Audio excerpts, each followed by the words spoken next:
Some may say that emulation isn't the true test of a computer, but I'll tell you right now, GameCube and PS2 emulation are still quite CPU and GPU intensive, like you wouldn't fucking believe. So, if you don't believe me, we'll just go based off cutscene to gameplay here in Resident Evil 4 for GameCube.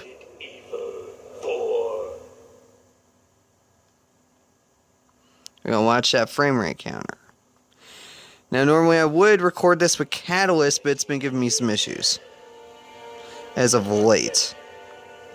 It was the year when those grisly murders occurred in the Arklay Mountains. Soon after, the news was out to the Now, granted, I've actually had Metal Gear Solid Twin Snakes kind of dip a little bit in the frame rate during one or two cutscenes here and there. Nearby mountain community, Raccoon City, and hit the peaceful little town with a devastating blow crippling its very foundation. Seems to be doing a decent job right now. The President of the United States ordered a contingency plan to sterilize Raccoon City. With the whole affair gone public, the United States government issued an indefinite suspension of business to Technicality, I could actually probably sync in my for all intents and purposes, Umbrella was finished. a really good frag effects controller to play with this, but we're going to be playing with this. This is pretty much close to a GameCube controller and just the right config.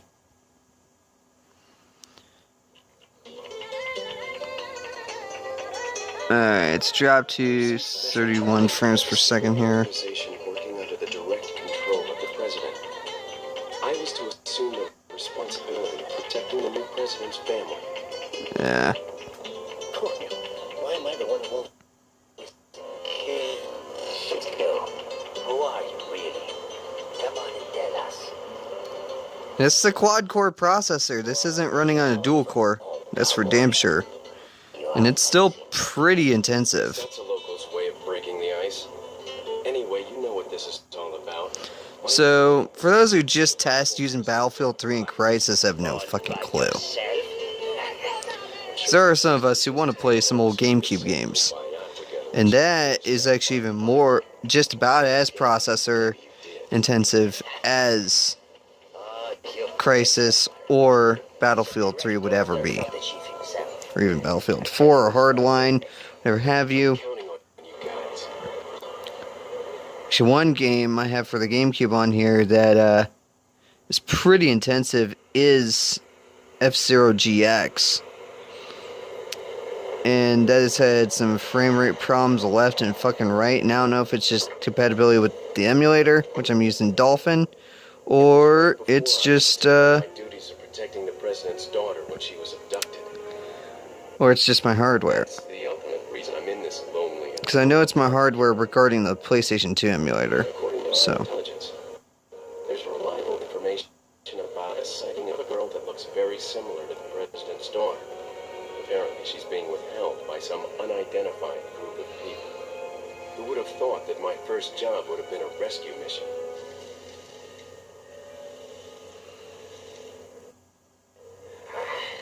It's freezing.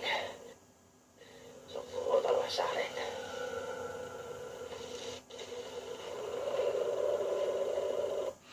Actually, this is with in-game graphics, so this is pretty close to gameplay as it is.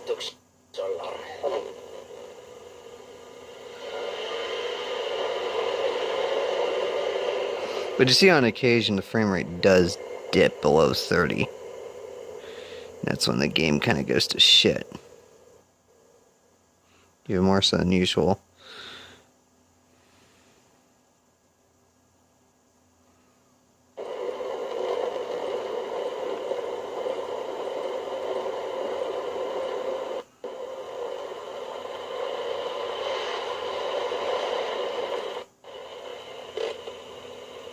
Just up ahead is the village.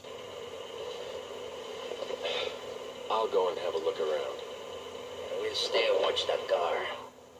Don't want to get any parking tickets. Right. Parking tickets. Good luck. They're gonna ditch us. Jeez. Who are these guys? Did you say something?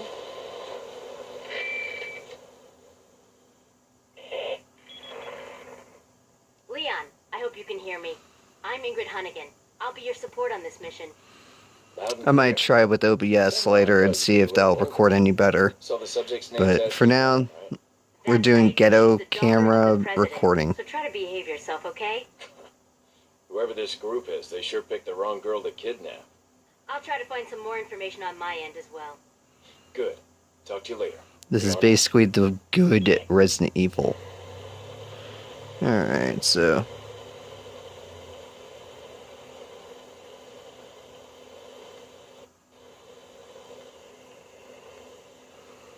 So it seems to be running at a constant 30 for most of it.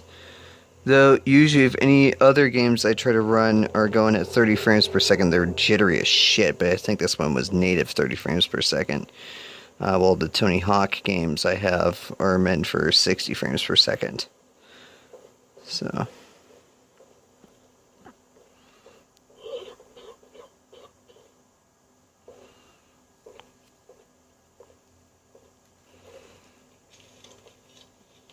Excuse me. Sir? He's a zombie, man.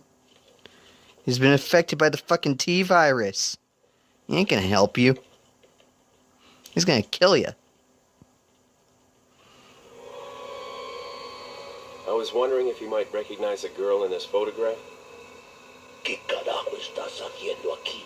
Lárgate, cabrón. Sorry to have bothered you.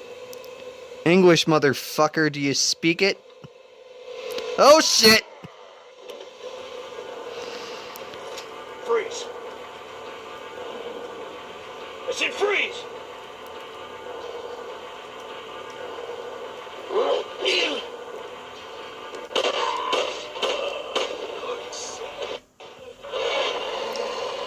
Yep, and they ditched me. But you kind of did see the frame rate dip a little bit below that and kind of go jittery. But this is actually one of the other really good games that like shows off the GameCube's graphic potential. Is everything okay? There was a hostile local. I had no choice but to neutralize him. There are still others surrounding the area. Get out of there and head toward the village. Take whatever measures necessary to save the subject. Understood. So, there you go. And that'll be the end of my playthrough and showing you the frame rate counter for Resident Evil 4, or basically GameCube emulation, period, and showing you that there are other tests that should be considered with your new hardware. GameCube and PS2 being one of them. Because that shit is pretty intensive and taxing on your processors and your GPU. So, this is with an A8 7600 Kaveri with built-in R7 250 graphics. So, and 8 gigs, 1600 megahertz RAM. By Crucial Ballistics. So, anyways, peace out.